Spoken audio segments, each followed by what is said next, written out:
Jangan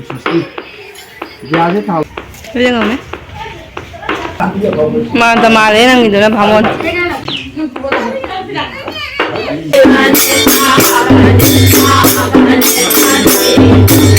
Masa iPod yang sih.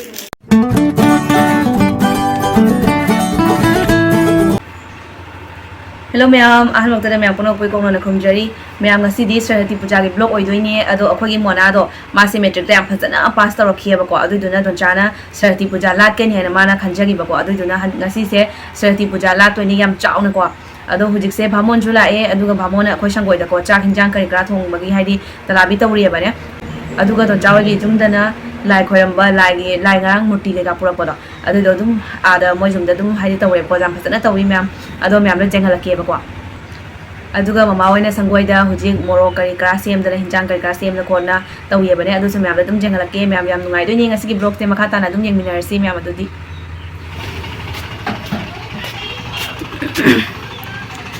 Screen करि करा याम फजना खलममे ngasi na mu hena फजरमे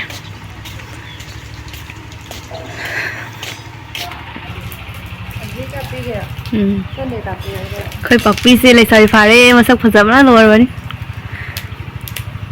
लई कई का सेमी पक्पी ना हुजिक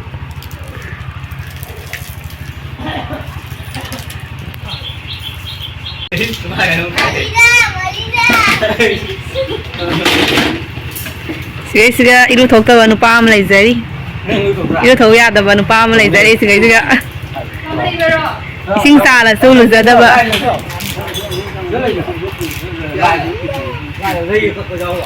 संगोइदना ma'am ngarang nungthang soiramba hinjang kai kra do phajana chamdoga sigai sa fawdo e lai thumbok amaga smain tawra ko ado kari kari machang kari kra hujik ma'am don chana puthore ba ko ado sigai siga cheng leire aduga sigai siga na hawai chengwai maroi marang kari kra puthore aduga smain cylinder smain puthoga ko smain thongdoi ne ma'am asi di sangoida aduga si korfu siga na hawai motor tangkhai wai mane sina aduga ising kai ka thangat limane korpu sigana sumaina ko ma'am korpu ani nakan nakan da sumain thangat khare bhamon lae bhamon lakna hujik talabi tawri bhamona chak hinjang thongbagi khoi sangoi da ko aduga mamaga aduga khoi doncha ani na sigai siga hari bob ne aduga phakpai siga leire hari bob moi sumain torga soidi ba ko moro atek pa jenam kai gra hujik ngarang soi hodo maku matai ma'am do hujik moi soidi hujik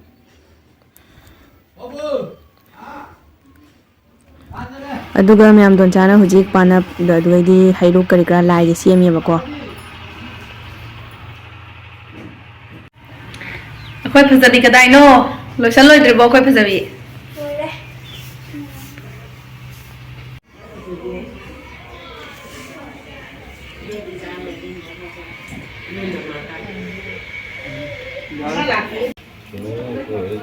ओम दताला चौकिसा ओम दताला चौकिसा ससुर आका ससुर सरी सिपा Oppo sarpanch ऐगा बातो तौद्रि मेने ना बातो उद्रे ने मंत्र ओम आसन मंत्र ओम तिथि बिला ऐगा बांगला तो रोइदिरो कोन तो अदो मैम ऐदी लाइ खोरम फत्ति हायबको अदुना ऐदी दुम लेपगा दुम लापतकना खोरमे अदुगा ऐगे हस्बैंड दा खोरम हलेबको कैंडल ने अगरबत्ती ने तौरगा मा हुजिक थारी अदुगा ऐ दुम लापतकना खोरमनी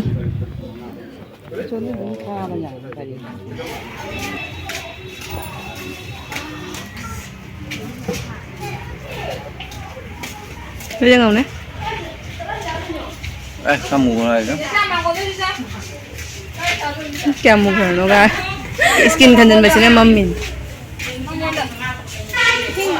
Hei, nang siapa ada ni? Sing betul lai lo. Nang punya tu dah. Chak ta e na ma'am हुजिक कौरे ए भामोना को अदो हुजिक मी मैम चटना करे बा दो मैम ले चेंग हलके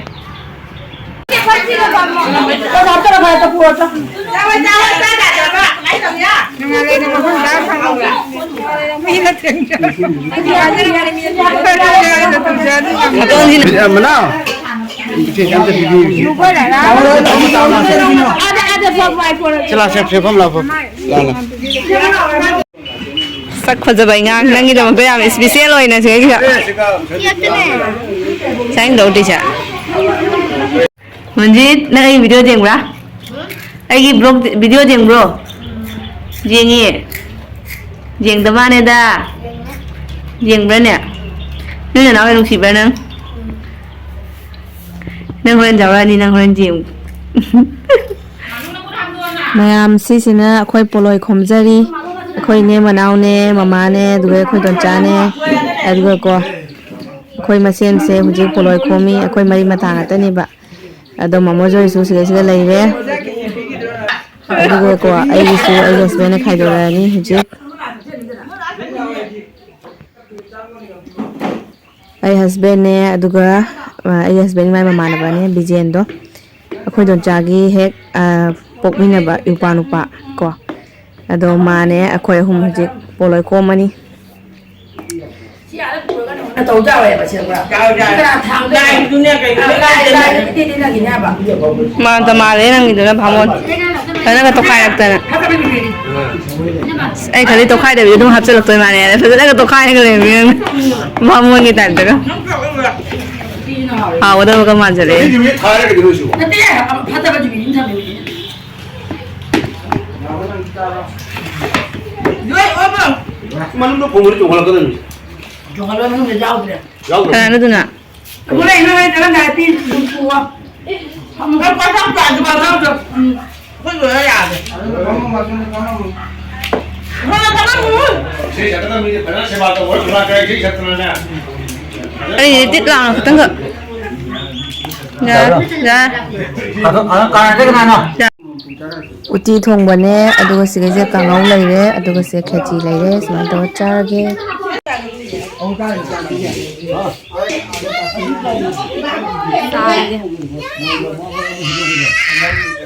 그냥 남이야. 와, 진짜 왜 여기 있어? 이 집에 작가랍니다. 아, 좀 작아. 이거 뭐야 내 말 그래 이게 아프게요.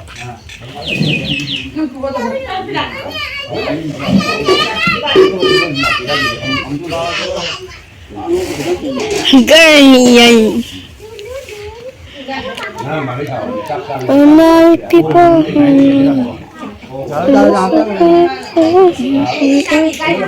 봉도가 나 잡고 있잖아.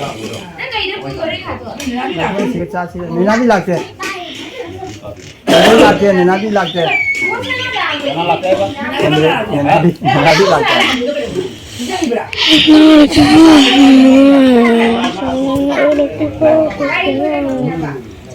나이가 생고 사실 놓고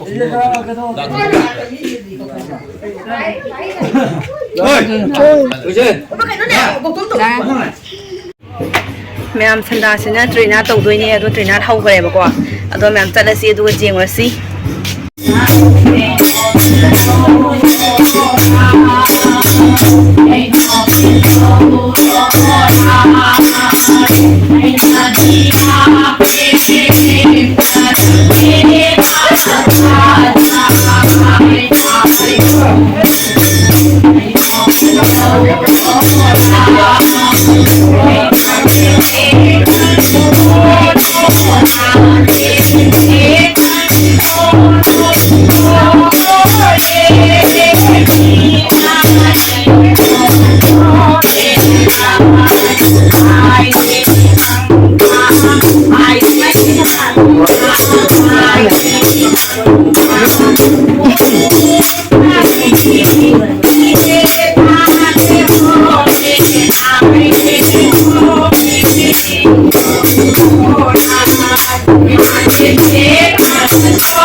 More time.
Mana pami ya, ado live kan kaya tap niya po. Yung seven na bang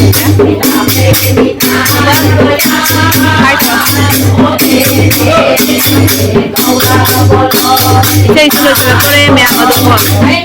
Hindi ako pala saan ito matunya kaya kay gagiin baka pa ko di ba? Dito ka mga tathan na kiba sa mga tao rin.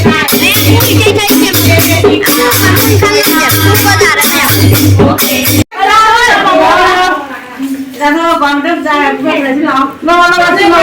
Sige, ang tando ni. Sige, ang tando ni.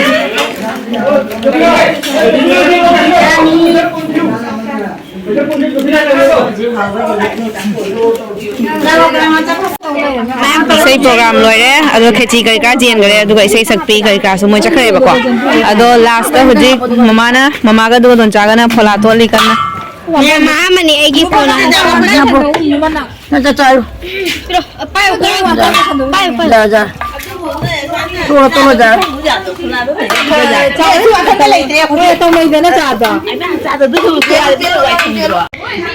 isai sakpi ka loi chana gare phola thi hau breng em hau e phola ta ngena ma le au bra anh đọc isai sak ta bang em wa ba phola thùng đê a cham mi la mai xong rau đi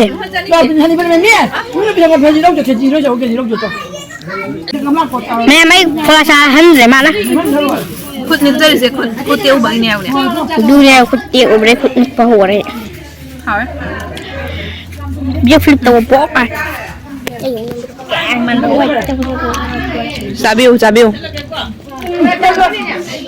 hau bro Ma'am, masai po to. Kali po no yan si Hangdoga. Kasi si ay di Valentine Day niya makabure. Hangdo yan si. Sa tibu lagi mama lang ba ko.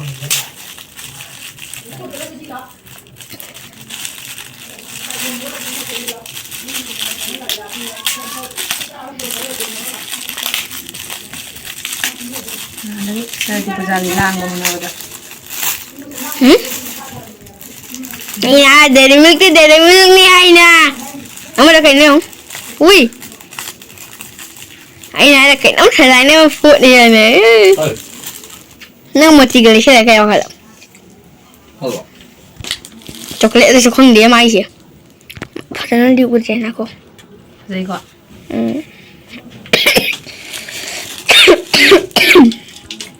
một ít cá dùng này giảm đây nè cá dùng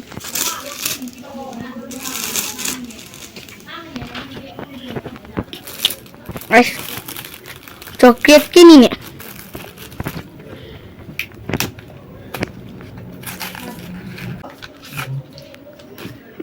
Bani nasi Valentine cái kiểu ai đây đi single đi là đúng như cái chả cái cô đây đi single này mình đúng ra cái cô cả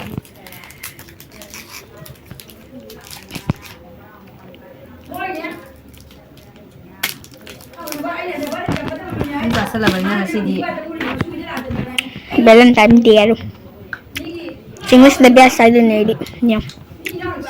Bancam nyari sih. Nyam, tahu na iya mesin biro manda pai da bani. Nyam sih muti yang kai nai di. Nghe phải gì gọi.